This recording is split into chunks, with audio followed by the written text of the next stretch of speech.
Muy buenos días, Dios les bendiga, mis hermanos queridos. Qué maravilla estar con su presencia, con ustedes aquí. Hoy toca estudiar el libro de Judas, una carta corta, llena de material tremendamente grande. Es un libro muy bonito, pero tan esencial. Su contenido es muy sencillo, ¿verdad? Hay un motivo por el cual él escribe, y lo dice en el versículo 3. Dice, he sentido la necesidad de escribirles, exhortándoles a luchar ardientemente por la fe, ¿verdad?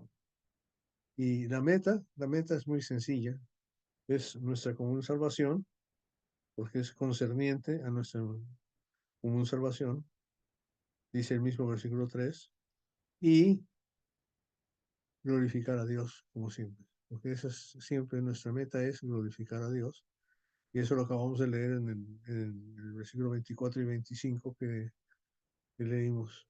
O sea, ahí está es muy sencillo. El propósito es, hay que contender por la fe. El tema, la meta primordial es nuestra salvación y nuestra meta general siempre es glorificar a Dios, siempre, siempre. Entonces lo demás es el contenido de cómo hacerlo y identificar quiénes somos, claro. ¿Verdad? ¿Quién es Judas? Judas dice ser el hermano de Jacobo y siervo de Jesucristo y me encanta eso porque todos somos así, somos hijos de Dios, pero no nos identificamos como hermanos de Cristo, sino como siervos de Él. Es el patrón, es el jefe, y hermanos unos de otros. Eso es muy bonito, así se significa. Y para nosotros, los amados, la condición de un cristiano, ¿verdad? Es amados por el Padre, guardados por Jesucristo. Y llueve sobre nosotros y sale de nosotros misericordia, paz y amor. Y no es una cantidad constante, sino va creciendo, multiplicándose. La vida de un cristiano es siempre edificación. Y eso lo vamos a ver aquí rápidamente, porque es muy corto el tiempo para hablar de eso.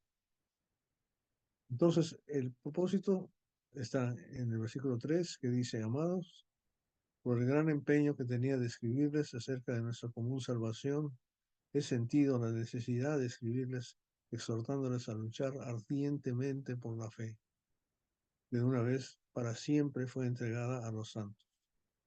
Entonces, es interesante que la fe es algo que hay que luchar ardientemente.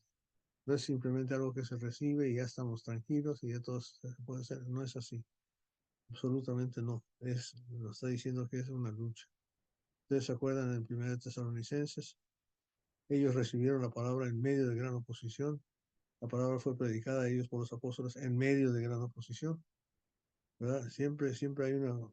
Y ellos habían salido a predicar el Evangelio en medio de gran oposición. Entonces, siempre hay eso, y eso lo tenemos que entender nosotros, porque en medio de nosotros siempre hay gran oposición. Hay oposición de menos a 40, 50 hermanos que normalmente se conectan, que no están conectados. Unos por excusas válidas y otros por inválidas. Pero el problema es que siempre hay oposición, siempre hay oposición.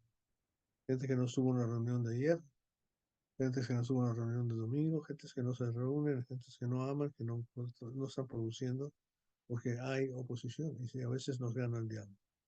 Y aquí lo explica cómo. ¿Dónde está esa oposición en este caso? En el caso de él va a ser, parece que Judas leyó a 2 de Pedro capítulo 2, porque eso lo vimos hace un ratito, unos días. Entonces, parece que le copió, ¿verdad? Pero todo lo que habla de los falsos maestros, ¿verdad? Porque dice, pues, la razón por la cual se da esto, y eso es una cosa muy linda. ¿Verdad? Dios es un Dios de raciocinio, es un Dios racional. El enemigo es irracional. Entiendan eso, porque Dios nos da un mandamiento, una sugerencia, una enseñanza con sabiduría, pero nos explica para que entendamos por qué lo tenemos que hacer. Y eso es lo más bello que podemos ver aquí en este asunto. ¿Okay? La razón, pues algunos hombres, o sea, ¿dónde viene la, el problema de la contención? Con el ser humano, ¿verdad? ¿Y dónde están esos hombres? Dice, algunos de ellos se han infiltrado encubiertamente. Esas dos características específicas. Para que Dios nos abra el entendimiento. ¿Se acuerdan de que lo que nos dice 2 Corintios capítulo 2, cuando ellos están pecando porque no quieren recibir a aquel que se arrepintió? Dice que debemos de cuidarnos y debemos de no ignorar las maquinaciones, ¿verdad? Los complots o los planes de Satanás. Él tiene un plan específico y lo quiere desarrollar entre nosotros. Y entra encubiertamente, o sea que desde ahí nos está diciendo que no nos vamos a dar cuenta. Por eso está escrito esto, para que nos pelemos el ojo, ¿no? Para que nos pongamos pilas y nos fijemos por dónde está entrando el problema, ¿no?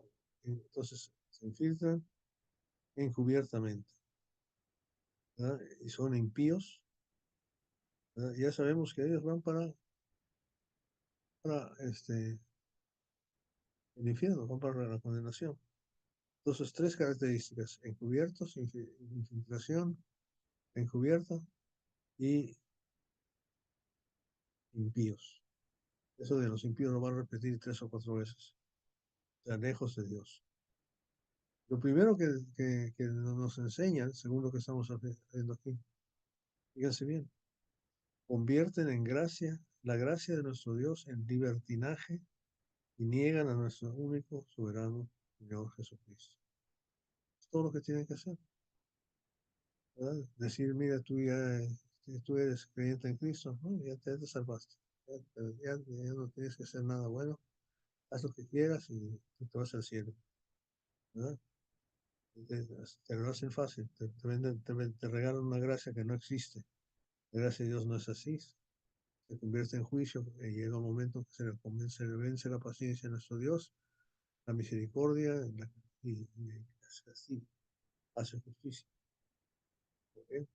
Y aquí lo muestra, dice en el versículo 5 en adelante, recuerda lo que Dios hizo en acá de Noé, Sodoma y Gomorra, ¿verdad? Demuestra la diferencia grande entre el maligno, la enseñanza falsa, la verdadera, la muestra del ejemplo del arcángel Miguel, ¿verdad? El arcángel Miguel es un ángel de Dios y la única característica que él muestra ahí es que el arcángel Miguel no juzga, no es el que toma la venganza, se lo deja a Dios. Tiene autoridad, le da la potestad, la autoridad, la gloria, ¿verdad? El imperio, la majestad, el gobierno se lo pasa a Cristo, a Dios. Fíjate bien, porque él le dice, no pronunció maldición contra él, sino que dijo el Señor te reprende. En cambio, el falso, él sí sabe todo, juzga y te dice lo que está bien, lo que está mal, y lo vas a hacer porque él dijo. Eso no es el plan eso ni el de nosotros. El segundo de Pedro nos hace mercadería de nosotros. O sea, sacan dinero de los demás usándonos a nosotros como ejemplo, ¿verdad?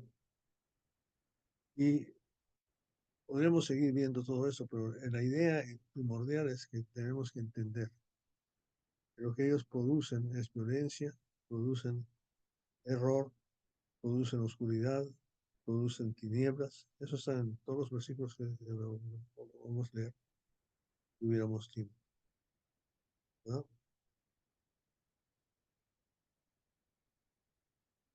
Pero dice aquí en el versículo 14, también profetizó Enoc de la séptima generación de Adán, diciendo, el Señor vino con muchos millares de sus santos para ejecutar juicio sobre todos, para condenar a todos los impíos de todas sus obras de impiedad que han hecho impíamente, de todas las cosas ofensivas que los pecadores impíos dijeron contra él. Fíjate qué barbaridad. O sea, ¿cuál es el problema real? ¿A dónde nos quieren llevar? A la impiedad, porque ellos están en la impiedad. La impiedad no están a los pies de Jesús. ¿Se acuerdan de Marta y María? A estar a los pies de Jesús es lo mejor. La identificación de Judas, siervo de Jesucristo. La identificación de Pablo, prisionero de Jesucristo. Esclavo de Jesucristo. Esclavo de la justicia. Interesante, ¿no? Cuando empezamos a ver qué es, cómo identificamos a alguien. No, ¿quién eres? No, hombre, mire, yo soy muy bueno y hago esto. Esos son estos árboles, estos son nubes sin agua, llevadas por los vientos, árboles de otoño sin fruto, dos veces muertos, desarraigados, banquetean con ustedes sin temor. O sea, están ahí, se gozan, ¿verdad? Pero no producen nada, no producen nada. Y son doble muertos, o sea, están condenados desde hace tiempo. Hay que tener cuidado. Esa es la intención de Judas. La intención de Dios es darnos a conocer bastante sabiduría para poder identificar a estas gentes para evitarlos. Eso es lo que nos dicen evítalos. ¿Okay? Ahora, ¿cómo hacerlo? ¿Cómo lo vamos a hacer? Bueno, primero nos dice ya, ojo, ¿verdad? Fíjate bien quiénes son y cuidado. Son gentes que te hacen esto y que hacen eso, pero no producen. Pero tienen influencia, son elocuentes, son fuertes, parece que están grandes, pero son doble muertos en realidad. La segunda muerte que significa la condenación. Pero ¿cómo hacerlo? ¿Cómo contender por la fe? Y aquí está, versículo 17. Es tan sencillo como todo esto. Pero ustedes, amados, acuérdense de las palabras que fueron dichas por los apóstoles de nuestro Señor Jesucristo. Quiero que paramos ahí. Lo primero que tenemos que hacer, ustedes, a la palabra. La mejor forma de contender por la fe es conocer la palabra de Dios, porque si tú la conoces, no te van a engañar. Acuérdense los bereos, ¿verdad? ¿Qué hacían ellos? Escudriñaban las escrituras cada día para ver si lo que Pablo decía era cierto. Entonces, la escudriñada, ir a las escrituras, estudiar,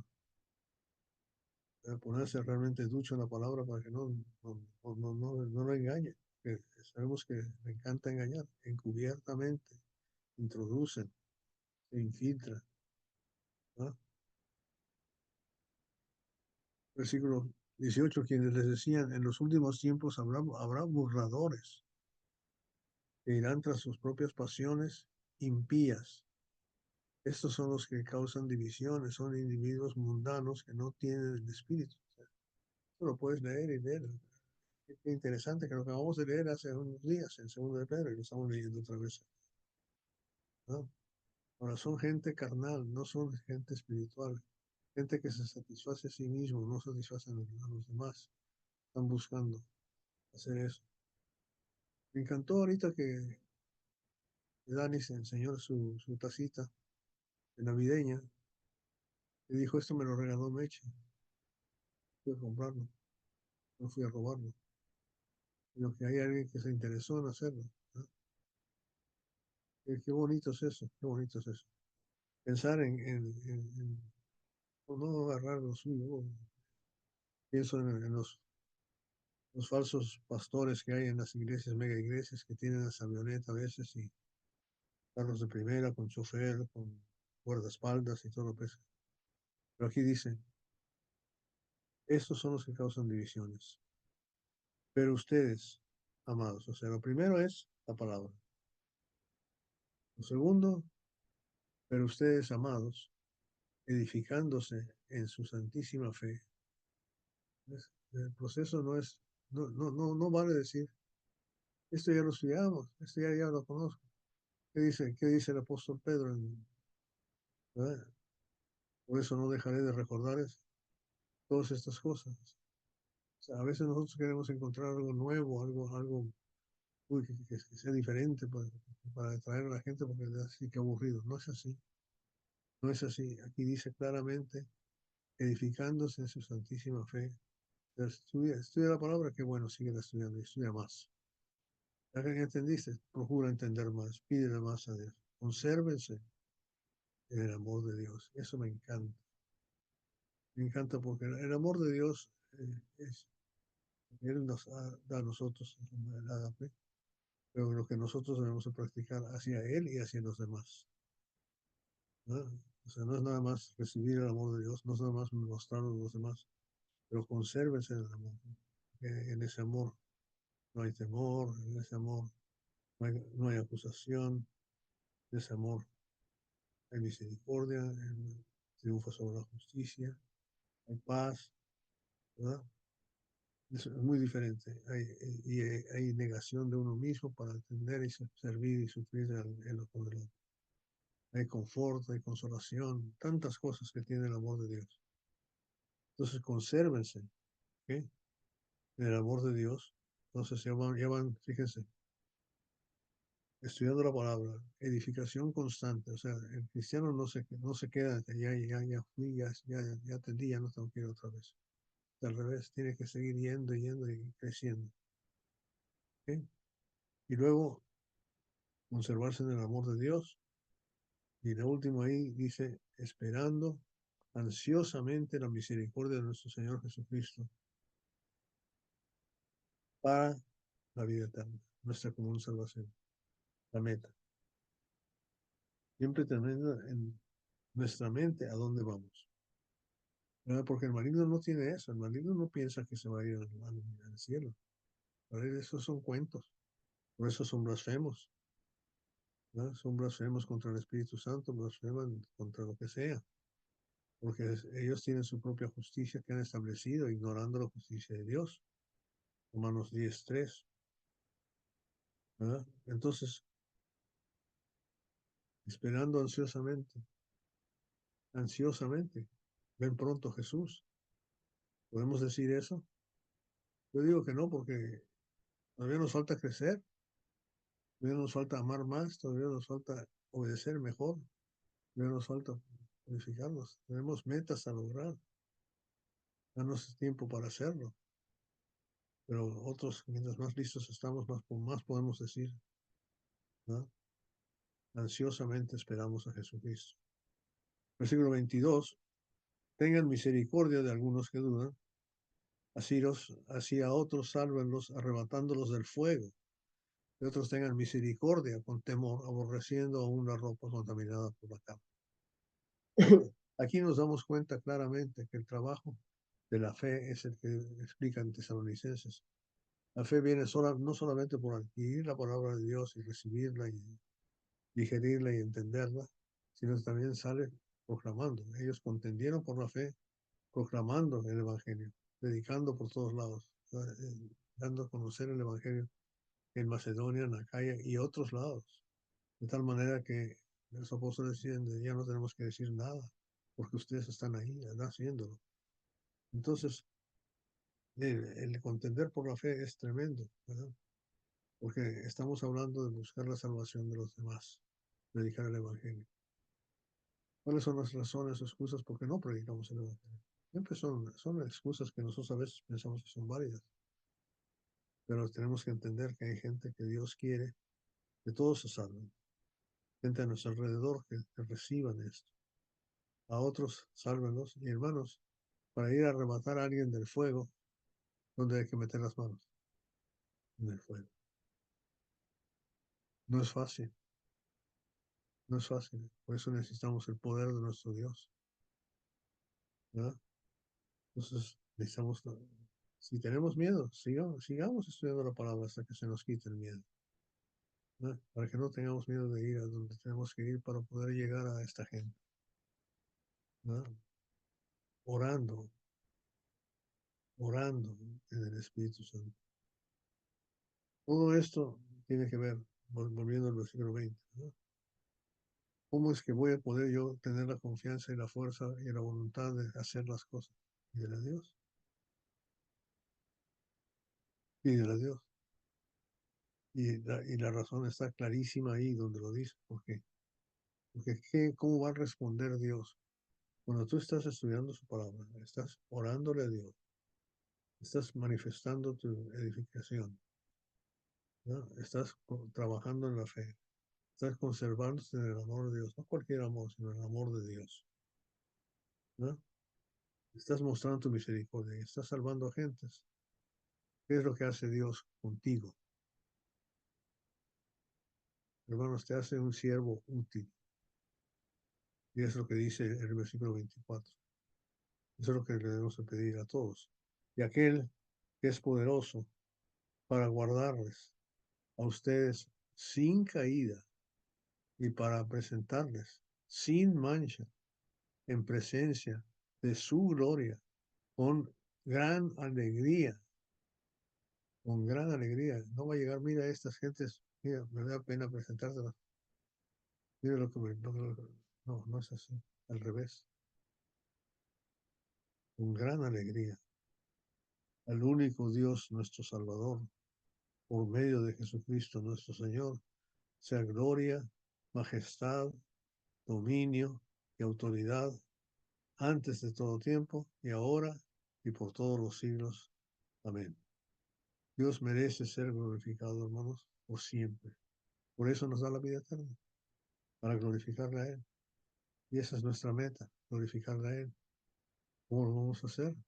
Aquí está, estudiando su palabra, orándole a Dios, aplicando la misericordia, conservándonos en el amor de Dios, salvando a otras gentes, arrebatándolos del fuego, teniendo misericordia de ellos. Vamos a orar. Padre bendito, eres un Dios tan magnífico, tan grande, tan poderoso, tan maravilloso, tan majestuoso. Tú tienes el poder de hacer todas estas cosas. Y Padre, nos falta la fe, nos falta el valor, nos falta el conocimiento. Ayúdanos, Padre, y danos cada día más para que podamos tener ese deseo de poder hacerlo. Porque después de todo, tú eres el que nos da la fuerza para hacerlo. Agradecemos el privilegio de servirte. Agradecemos la victoria que nos das, de victoria en victoria, de triunfo en triunfo que nos llevas. Bendito Padre, tú eres un Dios tan bueno.